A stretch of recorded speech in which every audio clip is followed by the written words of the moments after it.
local remote learning programs under Senate Bill 15. This was allowed for LEAs who are rated C or higher to offer virtual courses outside of the Texas Virtual School Network. LEAs could also receive ADA-based funding for local remote programs that were delivered synchronously, asynchronously, and it was for grades K through 12. Senate Bill 15 is expiring on September 1st, 2023. And while many of you know, multiple bills were filed, a bill to continue virtual education options and address the recommendations of the Texas Commission on Virtual Education did not pass.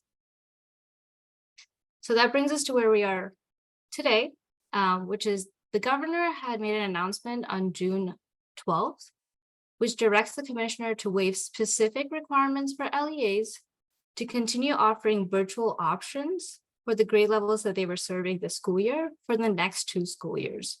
So for 2023-24 and 24-25.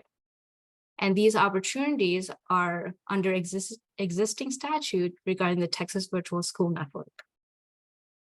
During the rest of the portion, we're going to go over the eligibility and waivers, and then the process for this if your LEA is interested in pursuing this option.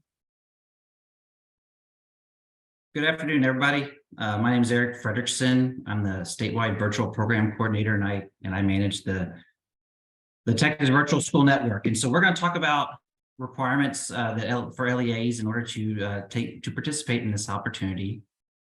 LEAs that were eligible under TEC 29.9091, who offered full-time online programs during the 2022-2023 school year are eligible to participate.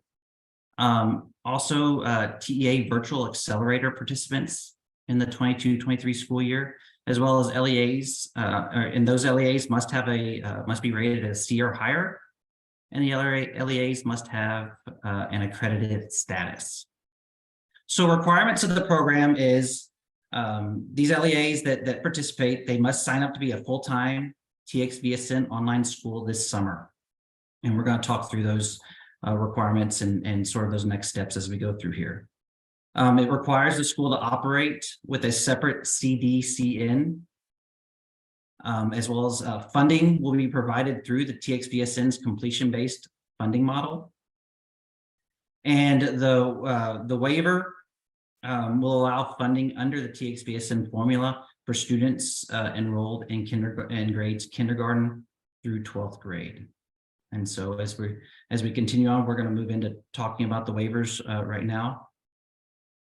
So what is being waived? So TxVSN is statute is chapter 30A, and it has rule as in chapter 70 of Texas Administrative Code. So part of the waiver that would be requested by the LEA is a part-time funding limitation waiver. So as things are currently, there is a funding limitation. Well, a waiver would be submitted to allow LEAs to receive full completion-based funding. So students could be funded on a full-time basis. Professional development, additional professional development requirements under the Texas Virtual School Network statute will be waived for the LEAs that participate in this program. Also grades K through 2. So currently right now within the Texas with the TxVSN statute, it's grades 3 through 12. Well, the waiver would be submitted to extend that opportunity for kindergarten, 1st and 2nd grade students within your schools if you choose to participate on that part. Next slide, please. The course review process. LEAs do not have to have an independent third party or local certification process. The expectation is courses still have to meet the Texas Essential Knowledge and Skills as well as the 508 accessibility requirements. Student eligibility. So there would be a waiver for student eligibility. Students would no longer have to attend a Texas public school in the prior school year to immediately enroll into a virtual program for your school at this time. As far as student enrollment, Full-time online schools can continue to offer instruction in grades that they offered in the virtual program in the 2022-2023 school year. There is no enrollment cap for those grades, for the number of students in those grades that are being offered. Eric, I'm just going to step in with a charter specific question. If you are a charter school that is going to take this option, just a note that you will still be held to your maximum student enrollment under your charter here.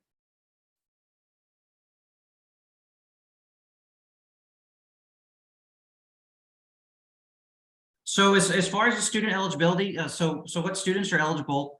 Any student that is eligible to enroll in the Texas public school system would be eligible to enroll in your virtual school under the Texas Virtual School Network. Some additions to that are, if you have a student that's a member of the United States, or if a student moves to your school that's a member of the United States military who has been deployed or transferred to this state and was enrolled in a publicly funded school outside the state in the preceding year is eligible to enroll, as well as students who have been placed in substitute care in this state, regardless of whether the student was enrolled in a public school in the state in the preceding school year, or if a student is a dependent of a member of the United States military and was previously enrolled in high school in this state and does not reside in this state due to a military deployment or transfer. So all these eligibility requirements would apply to students apply to students who would want to participate within your school. So funding and accountability.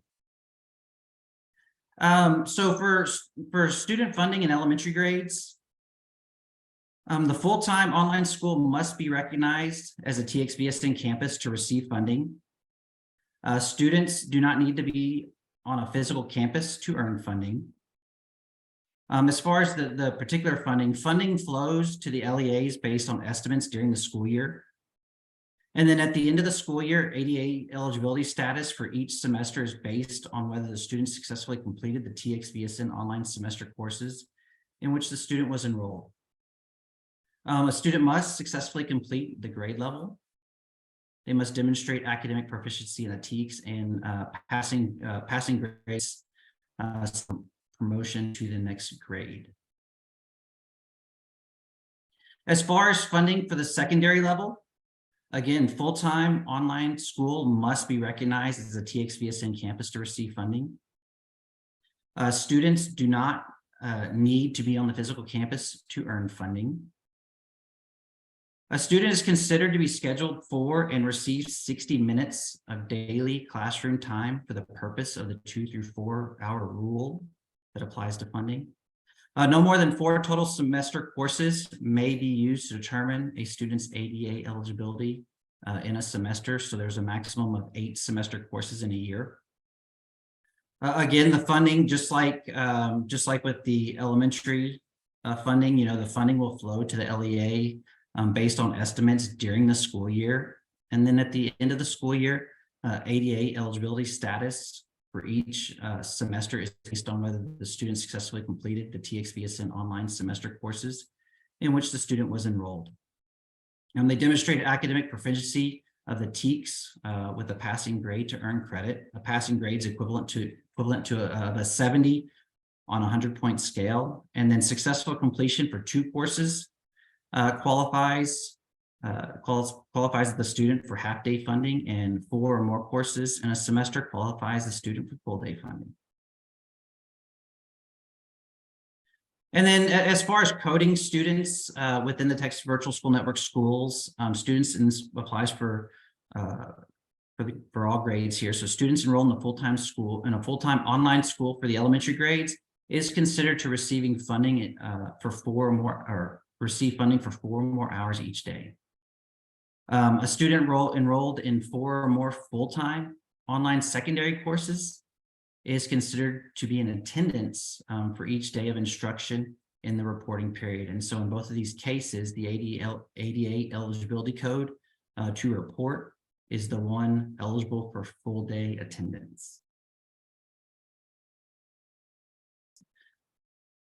So additional academic accountability, as well as the informed choice. So part of having a CDCN, each full-time online school will receive an accountability rating. And this rating will be included in the LEA's overall rating in the A through F accountability. There's also informed choice information. By statute, we're required to collect and post so that parents can make an informed decision on enrollment. TxVSN campus listings included the campus name, the CDCN, and the LEA, grades and areas served, contact name, email, and the phone of the LEA overseeing the campus. All that information is posted on the TxVSN.org website, so that parents can find information to look at all available schools for their students. And then the accountability rating would be part of that texasschools.gov site that is posted on an annual basis. As far as UIL participant, UIL rules would apply. UIL participation rules apply to students at their member schools. And for more information or questions, please check the UIL policy. And you will get a copy of these slides so you can access these links at a later time. So the waiver process. So in order to allow for your school to operate within the Texas Virtual School Network, we will follow these steps.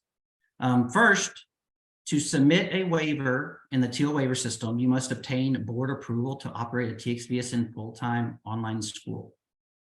The board meeting date is required to be submitted during the waiver submission, and the board approval documentations is required to be submitted as an attachment during that waiver submission. There's also going to be, there will also be the requirement to complete a TxVSN notice of intent form prior to waiver submission. The completed form is attached within the waiver submission as an attachment. This information is used to post full-time online school information for parents as part of the informed choice TxVSN legislative requirements. So this document will ask for a lot of the necessary information that we would need to meet the informed choice law. So the actual waiver, starting on July 5th, 2023, you will complete and submit the waiver application. You'll collect the 2 completed documents that are required, as waiver attachments. So it's the board approval documentation as well as the notification of intent. And then you'll follow the steps that are listed in the TxVSN waiver instruction documents to complete the other waiver application. These documents will be posted on the TxVSN full-time online school website, and we will send this information out with the links so that you can get to this information easily, so you can follow that process. And then you'll submit that waiver application. This is me. So a few steps that are specific to charter schools, and this is specifically for charter schools that did not operate under a separate CDCN in the 2022-2023 school year. So if a charter school did have a separate CDCN last year for their virtual program, this would not apply to you because you already have your CDCN. But anytime a charter school expands, and that includes additional campuses, whether those campuses be physical locations or virtual schools, charter schools have to submit an expansion request. And if you are a charter school, you know that there are very specific requirements for these expansion requests, including timeline. And because of the timing of this shift, an expansion waiver will also be required. And as part of that, both the expansion waiver and the expansion request, we will need a board resolution. The other waiver will be submitted through the TEAL system, similar to any other waivers that you've submitted for your charter expansion requests. And you're going to submit the online expansion amendment request form. And all of those things will be linked. So as far as steps for obtaining a CDCN, you will have to apply for a CDCN if you don't already have one assigned to your online campus. The criteria to be assigned to CDCN is listed there below on those nine steps there, so that you can review that as you're reviewing the opportunity here. Please note, like Allison just said, that open enrollment charter schools to request a new CDCN must also submit the receiver and expansion amendment. The links for the TEA CDCN webpage will be there at the bottom of this slide, and then also the actual form to request one. So as far as timelines, so let's talk. So as far as the timeline here, we're going to have the obtain the board approval and the notification of intent will be done prior to the waiver submission. The waiver submission window will open July 5th, 2023, and sort of through 30 days prior to the start of school. The waiver to start a TxVSN full-time online school must be approved prior to your first day of school. And so we want to make sure that everybody plans accordingly on submitting of those waivers. And then after the waiver is approved is when you would apply for and obtain a CDCN. Now, this webinar and all the supporting documents will be posted at the Texas Virtual School Network's online school program webpage. And it'll have the links to all the necessary documents that you will need to complete this process. Over the next 5 weeks here, we will be offering office hours. And this will be a place for you to sit down with us to ask specific questions about your program, about the process, as well as any questions that you might have or any help that you're needing within this process. And so those dates are listed there as well. And for any questions, so if you skip to the next slide, so here's a QR code that you can scan with your phone, and it'll bring up a smart sheet where you can fill in to ask questions. And these can be done within the meeting now, or you can use the chat within the Zoom link to ask questions. After the meeting, on the next slide, you'll have the actual help desk of where you can reach us to gather that information. But at this moment in time, do we have any questions out there? Eric and Ann, I can start reading some from the chat if that works for you all. That will work. I'm going to work from most recent backwards so I don't miss anybody. So it says, is it possible to waive the 3-course maximum for part-time flex students up to 90% and not have to include them in the new CDCN? Can you repeat that question one more time? Absolutely. So is it possible to waive the 3-course maximum for part-time flex students and not have to include them in the new CDCN? So basically, will all of the students need to be students under the new CDCN? Yes, so the students would be enrolled in the full-time virtual school under the new CDCN to access the full-time online courses. Got it. Okay. There was a question about the deadline for the waiver submission. So you want to make sure that you plan accordingly. So y'all are all aware of the first day of school for your campuses, and on the waiver submission timeline, TEA has 30 days to approve a waiver, up to 30 days to approve a waiver, and so you want to submit your waiver with enough time that allows for TEA to go through the process of approving the waiver. Thank you, Eric. Our next question is, will we still need the waiver even if we had a CDCN in 22-23 with no changes?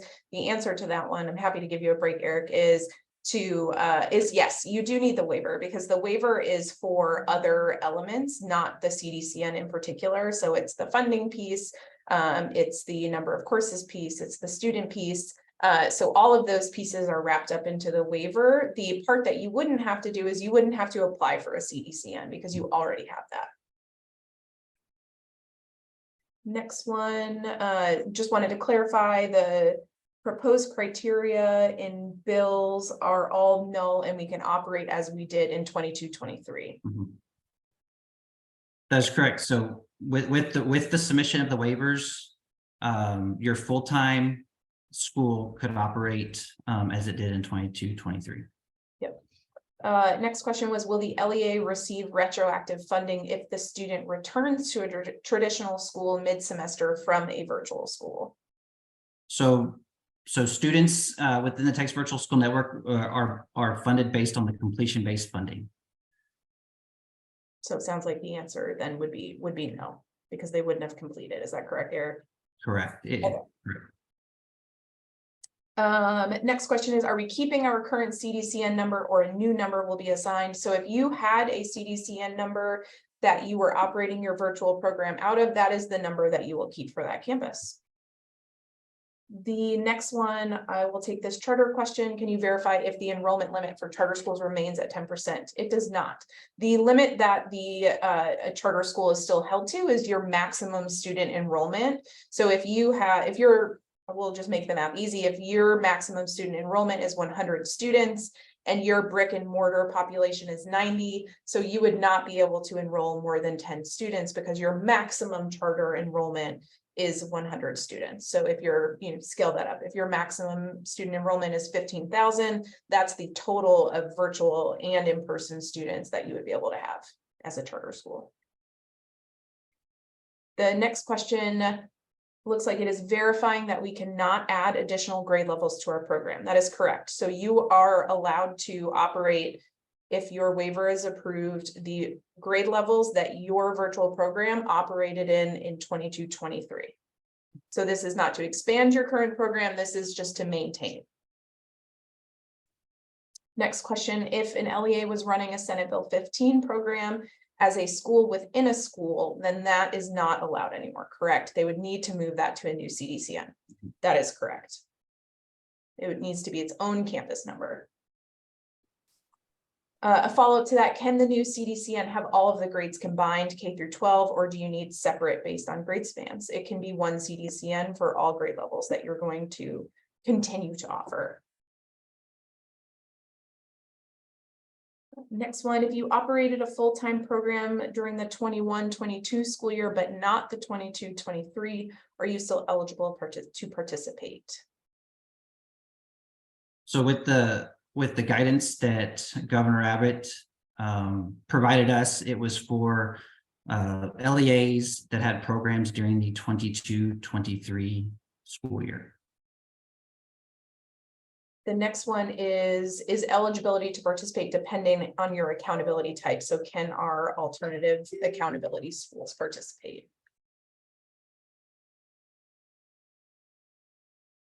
Can you say that? Can you repeat the question, please? Yeah, so our schools that are under alternative accountability participate. So not our schools who do not have standard accountability. I believe we'll have to write that one down and get back with you on that answer. Sounds good. Dawn, if you want to put your email in the chat, that way we can get back with you when we have that information. And the slides will definitely be sent out, and I will put the link in the chat as well. Let me go back to the bottom. In 22-23, we had geo boundaries for our virtual campus. With the TxVSN, do we have geo boundaries? Can we enroll anywhere? So as a charter school, you are still bound by your geographic boundaries. So you would only be allowed to enroll students currently within your current geographic boundaries. If you would like to submit an expansion amendment to add additional boundaries, that is your charter school's choice, but currently you are held to your current geographic boundaries. The app opens on July 5th.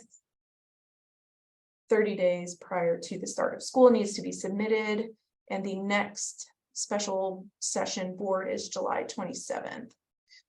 So regarding Clay, if you want to hang on towards the end, we can talk about some options, because there are some options for if your board had previously approved this. So if you have a prior board resolution, and Leah, correct me if I'm wrong, but if you have a prior board resolution that stated that you could run a full-time virtual program, you can submit that and then you can ratify that at your next board meeting. Yes, I believe that's what we discussed, the possibility related to that, but they would Okay. need to ratify at a future date. And if you don't have one that you can ratify, we can talk about your specifics. Let's see, next one. We plan to expand our program to 9th grade this year to be able to serve our current 8th graders. So basically like students matriculating up. Those students, I believe, Eric, we would allow to continue to be served because those would be students matriculating up in the program. My understanding is that LEAs can offer the same program that they offered in the 22-23 school year. So if they didn't offer a 9th grade, then there wouldn't be the opportunity to offer a 9th grade. Okay. Let's see. Talking about expansion, to follow up conversation about expansion of a current program. We're happy to set up more discussions. Let's see what else. If we submitted an application for TxVSN or waiting for an answer, do we need to resubmit with a board resolution? I think that's one thing that we just need to follow up and have a separate conversation about.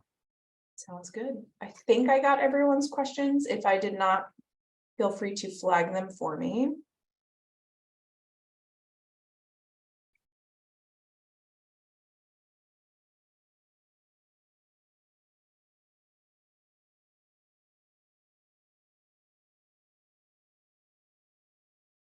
I see a template for the waiver request. We have a guidance document that gives specific for the waiver request. That way, you know exactly which portions that you need to ask to waive. Let's see. If students are attending part-time at an in-person campus and full-time students attending the virtual school, would that allow ADA funding for both? So TxVSN funding is for the LEAs with the full-time virtual program. So full-time only. Would we be able to offer dual credit courses at the high school level through the TxVSN model? Yes. If a student attends part-time at an in-person campus and full-time at the virtual campus, can they participate in UIL at the in-person campus? So that's where you'd have to go back and review the UIL rules. UILs are specific to a CDCN. Okay. Any other questions, Deb, that came in through the smart sheet? There were no questions that have come into the smart sheet.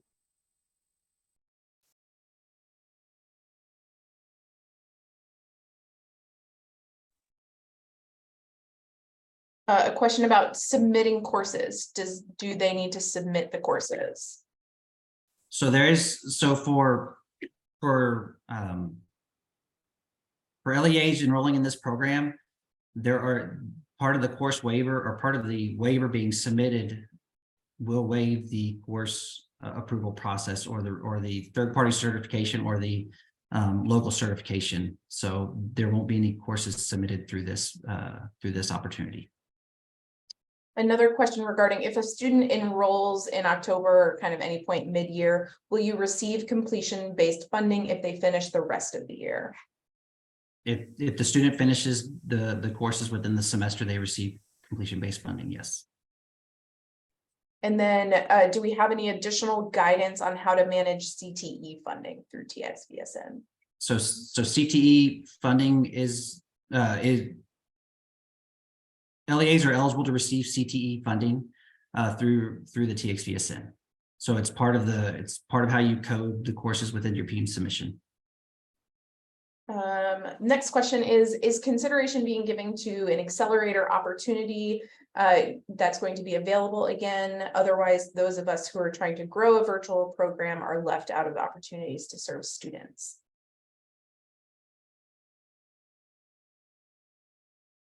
And you know the Yeah, we the don't have response? any information on that at this time. Yeah. There's a question that came in the Smart Sheet. What is the pathway for a new LEA to take part in offering virtual schools? So an LEA, I'm assuming that that is an LEA that is not currently offering a virtual program. I am assuming so based upon the question. So if assuming that is currently there is not a pathway for new programs or to expand current programs, this is kind of our stopgap right now while we see where the legislature takes our next stab at virtual. A question on how many minutes of instruction is considered full-time virtual learning under TxVSN. So each TxVSN course is considered 60 minutes of instruction. And so 4 courses is considered a full-time student. And then related to that, how long does a student have to be enrolled in the semester to receive funding? So it's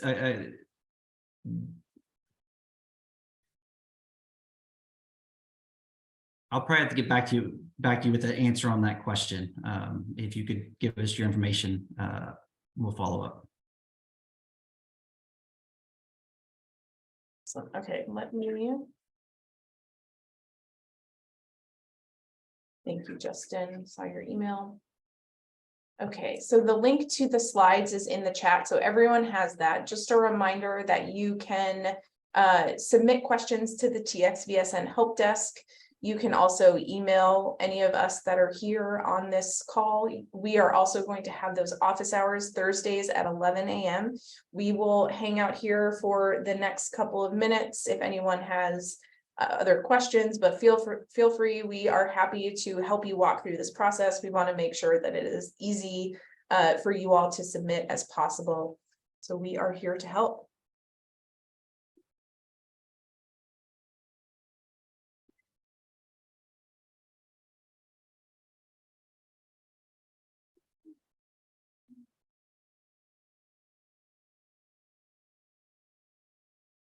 Awesome. We are also going to have, I see some people saying they would also like the answer to Justin's question, and we have an FAQ document as well. And so we're going to add questions that are asked to that document, and all of that will be published on the website as well as going out in the TAA.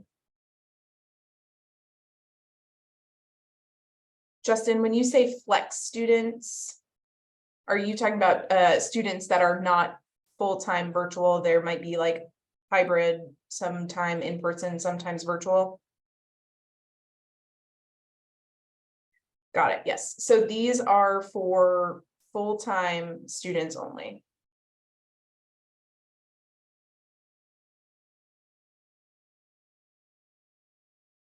See a question about the waiver template. We have a document that we will send out in the TAA that's forthcoming that contains kind of how to fill out the waiver. That'll walk you through step by step. The slide deck, I put the link in here. Let me add it in again. And then the recording will go on the website in the next few days. Gotcha. There's your slide deck, just in case. Are students allowed to take one course on home campus if needed? We have a CDCN full-time virtual. Are they asking if students are allowed to take an online course on campus? Alicia, is that correct? Are you talking about a student taking like one in-person course and then the rest of the courses virtually? Okay, so part of the Texas Virtual School Network requirements are that the majority of the course has to be virtual. And that's each individual course. So there wouldn't be an opportunity for a student to take an in-person course during the school day. Anthony asked if there was more information regarding why cohorts cannot continue in virtual learning. Anthony, I'm not sure I know what a cohort is.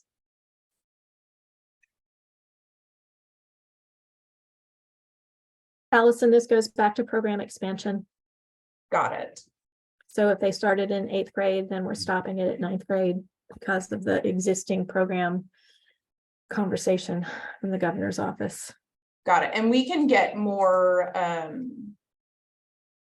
information with that as well and follow up regarding like students matriculating up. Let me see. Do we need to do the application to expand our boundaries if we were looking to possibly enroll students from outside the district? Clay, That's considered expansion as well. We have asked that question too.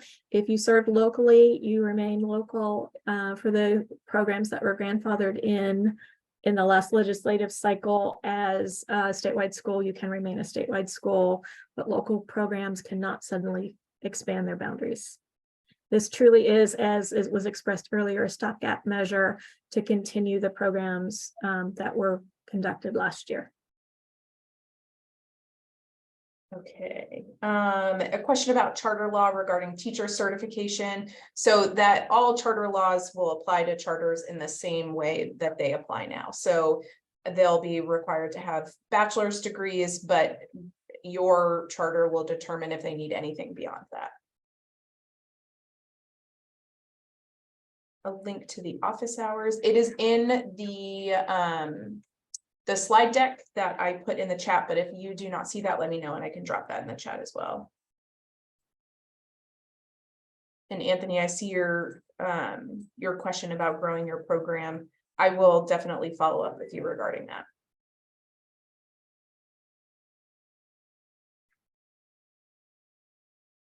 Any last questions?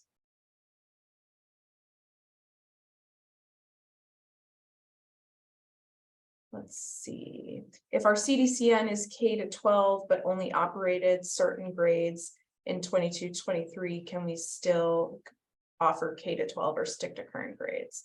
So our current guidance is that whatever grade levels that you offered your virtual program to during 22-23 is what you can continue to operate during the next 2 school years, but we will absolutely follow up and get more guidance on that.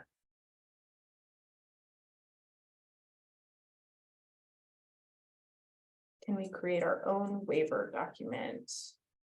Are you, there is through the TEAL application, there is a waiver document that's in there. So whatever you create is going to have to be put in there. And we have guidance as to what each of the fields are. And depending on which waivers you need, what information needs to go in there. So absolutely feel free to draft something. Got it. Absolutely. And if you're talking about your like the board resolution, we're going to send that document out so that way you know which sections need to be put in your board resolution. Next question. Can students still receive credits for taking 3 elective courses in person and credits in the full-time virtual school? So to be in full-time virtual school within the Texas Virtual School Network, all the students' courses have to be predominantly online. Majority of the courses have to be online. So the option of doing, you know, four virtual courses and 3 online that's not part of the Texas Virtual School Network. It's not allowed. Kelly, I see your note that you realize that they wouldn't receive funding for those classes, but can the students still earn credit for in-person classes? We'll have to get back to you on the earning of credit for those classes.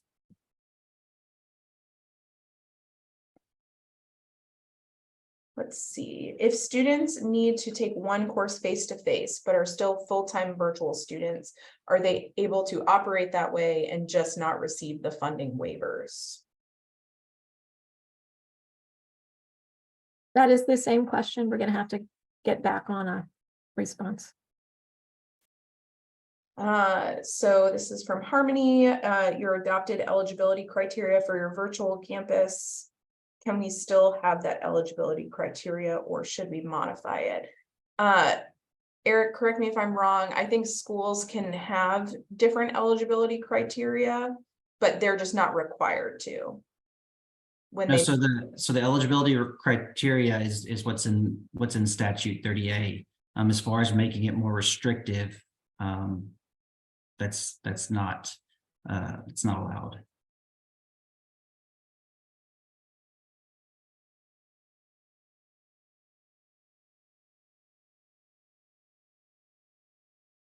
Okay, I think we are officially at the end of questions, unless anyone wants to submit a question.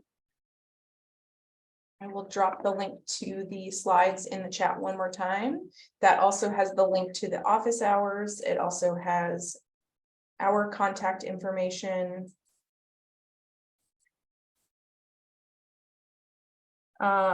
Mindy asked if we have board approval under Senate Bill 15, can we ratify that, or does it have to be a new approval for TxVSN? So if you have board approval that says you can operate a full-time virtual program, regardless of if that was under Senate Bill 15, you can ratify that for this process.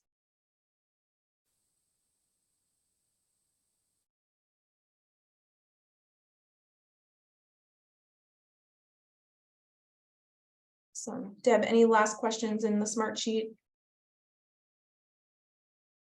No, they have already been asked. Awesome. This afternoon. Yeah, and absolutely feel free to keep the questions coming. Happy to give you 10 minutes of your time back. Thank you all for joining us. You have our contact information. There is a TAA coming, that's forthcoming with more information, steps for the waiver, all of that information. See some final questions. Does the ratification have to be submitted to TEA by July 5th? Not the ratification. The ratification would be at, Come after, right? Correct. Yes, I think so. Will the student attendance accounting handbook be updated? That's something that we're looking at. Are we able to use Edgenuity for our coursework since it meets TEKS course requirements under TxVSN? So that would be a local district decision. You know, just any courses or any courses that are offered in the network, you know, have to meet the TEKS and have to meet 508 accessibility.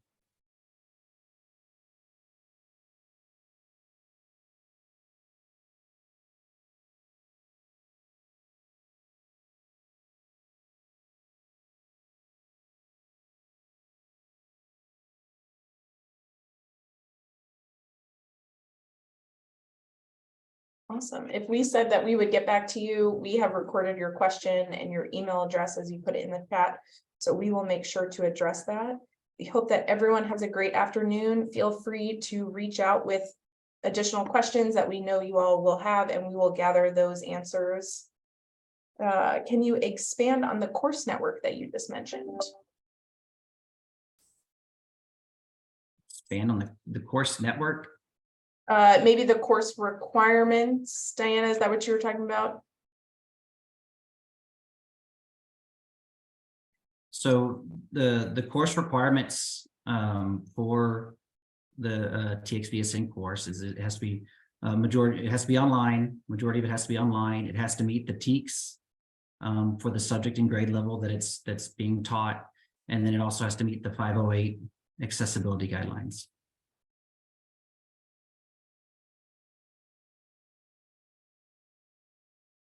Allison, you're on mute. I saw it. Thank you. This is the Zoom life. If we know that there will be kind of more questions as you dig into the process, which is why we have those office hours. So definitely feel free to keep those questions coming. There was another question about there's nothing to do with the TxVSN course catalog. So what we're talking about today is separate of the TxVSN course catalog. Absolutely. Awesome. Last questions. While y'all are waiting, if you walk away from here in the slide deck is the help desk link to the Texas Virtual School Network help desk. Please feel free to reach out with any questions at any point in time, and we will definitely follow up on those as well. And I'm going to put that link in the chat as well.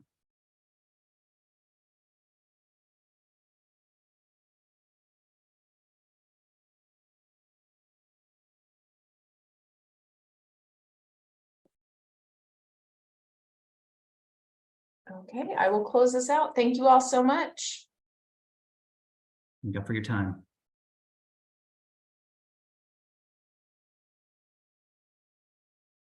Becky, did you get that last AEA question? I just didn't want to close it out before.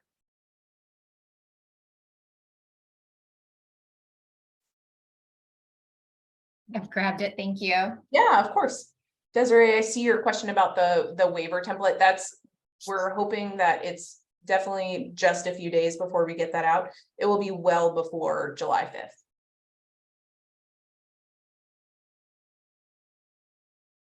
Absolutely.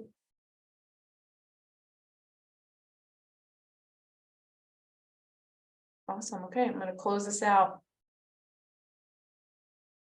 On the, Becky, did you grab all the questions that we're following up on, or just the ones for Allison? Because I need to copy the.